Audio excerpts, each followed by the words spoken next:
বাঁকুড়ার বেলিয়াতোড়ে শিল্পী চিত্রশিল্পী যামিনী রায়ের বাড়ি, সেই যামিনী রায়ের বাড়ি বিক্রি হয়ে গেছে।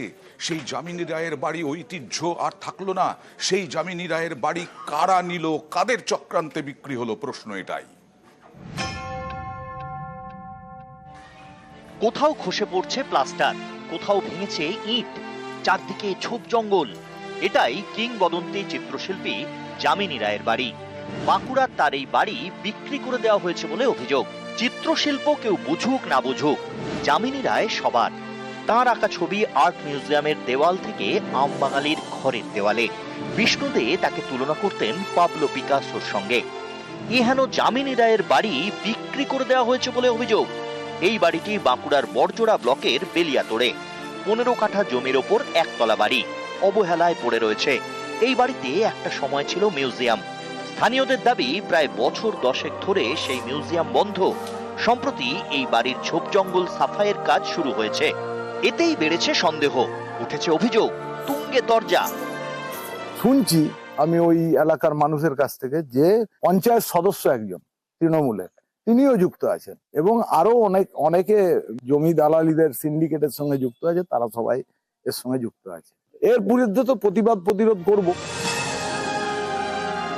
তথ্য ভুল তথ্য দিয়েছে। আপনার পাশাপাশি স্কুল আছে, প্রচুর ঝোপঝাড় হয়ে আছে, সাপ খুব বেরোচ্ছে, সাপ খুব বেরোনোর পর রাস্তাতে সাপও বেরিয়ে যাচ্ছে। অলরেডি 2-1জনকে কামড়েও দিয়েছে। সেই খবর পেয়ে মালিক পক্ষকে বলি, মালিক পক্ষ বলে পরিষ্কার পরিচ্ছন্ন করতে পারবে, আমরা করে দেবো। সেই হিসেবে পরিষ্কার পরিচ্ছন্ন লাগানো হয়েছে, আর কিছু না। যামিনী রায় তো একটা আবেগ আমাদের এলাকার, শুধু এলাকার নয়, পৃথিবীব্যাপী নাম।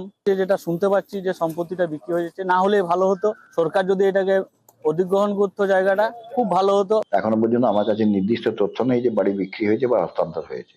তবে এটা ঘটনা যে বর্তমানে জায়গাটা কিন্তু অত্যন্ত একটা অসামাজিক লোকের আগ্রহ হয়ে গেছে। আমার একটা আবেদন, যারা কিনছেন বা যারা বিক্রি করছেন, যদি হয় দয়া করে যামিনী রায়ের স্মৃতিকে বাঁচিয়ে রাখার চেষ্টা করুন। যামিনী রায়ের বাড়ি বিক্রির অভিযোগ তুলে সম্প্রতি সোশ্যাল মিডিয়ায় একটি পোস্ট করেন বড়জোড়ার সিপিআইএম নেতা ও প্রাক্তন বিধায়ক সুজিত চক্রবর্তী। তারপর থেকেই শোরগোল। বিধানসভায় থাকাকালীন আমি 5 বছর ধরে অনেক চেষ্টা করে এটাকে আটকে রেখেছিলাম এবং সেই সময় দাবিও করেছিলাম যে যামিনী রায়ের যে বসতভিটা আছে এটাকে সরকার অধিগ্রহণ করে এবং হেরিটেজ বিল্ডিং এ পরিণত করে। সেই সময়তেও যারা যুক্ত ছিল আজও তারাই যুক্ত আছে। শুনছি আমি ওই এলাকার মানুষের কাছ থেকে যে পঞ্চায়েত সদস্য একজন তৃণমূলের, তিনিও যুক্ত আছে। তথ্য ভুল তথ্য দিয়েছে।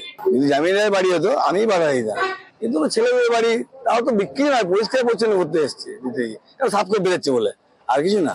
সমাজ সেবা করেছেন তিনি, অন্যদিকে তাকে এমন ধরনের পোস্টে বিদ্ধ করাতে তিনি কিছুটা ক্ষুণ্ণ হয়েছেন।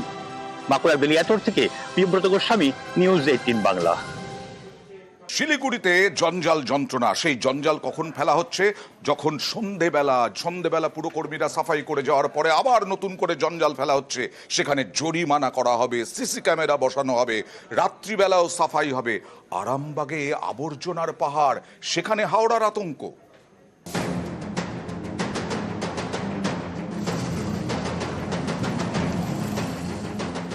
দুর্গন্ধ ছাড়ছে, একদম যাওয়া যাচ্ছে না। ব্রিজের নিচে যে আবর্জনা যে পড়ছে, যে ক্ষতি হচ্ছে, ব্রিজে তো অবশ্যই ক্ষতি হবে।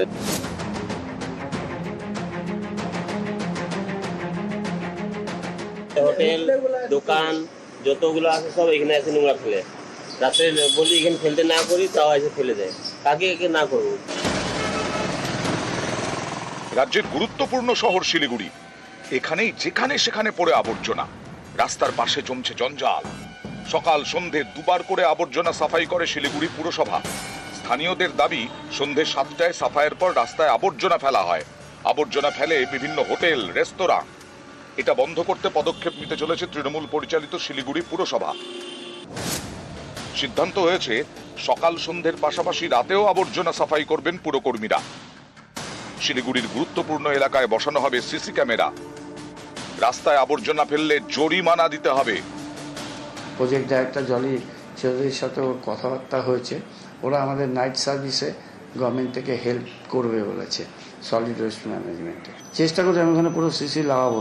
একটা নির্দিষ্ট সময় ফেললে লোকেট করলে ফাইন করব, যা যা প্রসিডিওর আছে করবো। একটা সিস্টেমের মধ্যে আসতে হবে, না আসলে ব্যবস্থা হবে। হুগলির আরামবাগ, এখানে দ্বারকেশ্বরের ওপরে রামকৃষ্ণ সেতু। এই ব্রিজের নিচেই আবর্জনার পাহাড়। বছরের পর বছর ধরে আরামবাগ শহরের আবর্জনা ফেলা হয় এই ব্রিজের নিচে।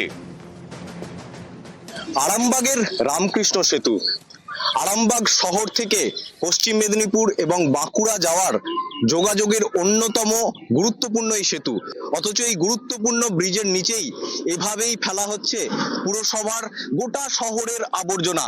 হাওড়ার ঘটনার পরেও কিন্তু শিক্ষা নেয়নি আরামবাগ পুরসভা। সম্প্রতি ডাম্পিং গ্রাউন্ডের চাপে ধস নামে হাওড়ার বেলগাছিয়ায়। হাওড়ার এই ছবি দেখে আরামবাগের মনে আতঙ্ক। আবর্জনার চাপে এখানেও ধস নামবে না তো? ভেঙে পড়বে না তো রামকৃষ্ণ সেতু? এই যে পলিথিনের স্তূপ পড়ছে, এটা একটা লেয়ার পড়ে যাচ্ছে, এতে ভবিষ্যতে ঘর বাড়িতে ধস হবে। পরবর্তী টাইমে হয়তো জলস্রোত সেইভাবে এলে আরামবাগের এই কালীপুর ব্রিজটা ভেঙে পড়তেই পারে। পৌরসভার কোনো রকম কোনো মাস্টার প্ল্যানিং নেই। প্রথম কথা, ওই যে ডাম্পিং গ্রাউন্ডটা যেটা আরামবাগের ব্রিজের নিচে করছে, আবর্জনাগুলো জমার ফলে ওর যে রাসায়নিক যে কেমিক্যালগুলো বেরোচ্ছে, ওই কেমিক্যালগুলো আমাদের ওই ব্রিজটা খুবই ক্ষতিকারক। ওই ব্রিজ আগামী যদি ভেঙে যায়, আরামবাগ পুরো বিচ্ছিন্ন চলে যাবে। আরামবাগ পৌরসভা বর্তমানে ভীষণভাবে চেষ্টা করছে একটা ডাম্পিং গ্রাউন্ড করার জন্য। এটা সর্বসাধারণের সুবিধার্থে বেশ কয়েকটা জমি দেখা হয়েছে। আমরা খুব আশাবাদী, আমরা শীঘ্রই ডাম্পিং গ্রাউন্ডের কাজটা শুরু করতে পারব। পার্থপ্রতিম সরকার এবং শুভদীপ ঘোষ, নিউজ 18 বাংলা।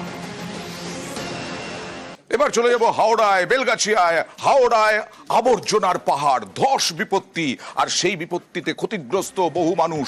তাদের জন্য বাংলার বাড়ি। 96টি পরিবার ক্ষতিগ্রস্ত। আজকে মেয়র ফিরহাদ হাকিম জানিয়েছেন এই 96টি পরিবারকে বাংলার বাড়ি প্রকল্পের আওতায় আনা হবে এবং ক্ষতিগ্রস্তদের বাড়ি বানিয়ে দেবে রাজ্য।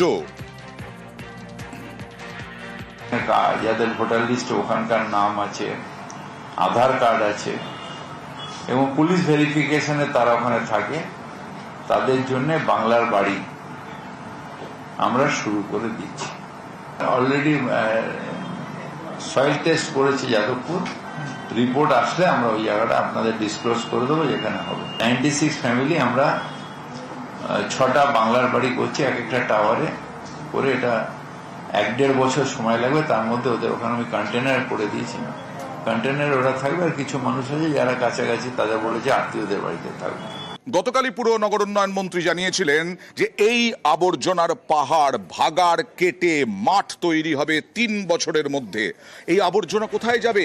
হাওড়ার আবর্জনা 350 মেট্রিক টন কলকাতা নেবে। এই আবর্জনার 350 মেট্রিক টন নেবে কলকাতা। আরামবাগে এছাড়াও 250 মেট্রিক টন যাবে বৈদ্যবাটিতে। 350 মেট্রিক টন জঞ্জাল যাবে কলকাতার ধাপায়, আর 250 মেট্রিক টন জঞ্জাল যাবে বৈদ্যবাটিতে। কলকাতা কর্পোরেশন থেকে আমরা কিছু পোর্টেবল কম্প্যাক্টর পাঠাচ্ছি, যেগুলো ওখানে যে রাস্তাঘাটে যে নোংরাটা পড়ে আছে সেটা তুলে নিয়ে একটা জায়গায় এখন টেম্পোরারি ফেলবে। আর আমরা ওখানে একটা পার্মানেন্ট ফ্যাক্টরি তৈরি করছি, যেখান দিয়ে আমরা এই কাজটা করতে পারবো। শিফট করছি, সেটা আমরা একটা সাইডে একটা জায়গা পেয়েছি, সেখানে শিফট করছি। আর রেগুলার মালটাকে আমরা বৈদ্যবাটিতে আপাতত শিফট করছি। কলকাতা কর্পোরেশনও কিছু নিচ্ছে।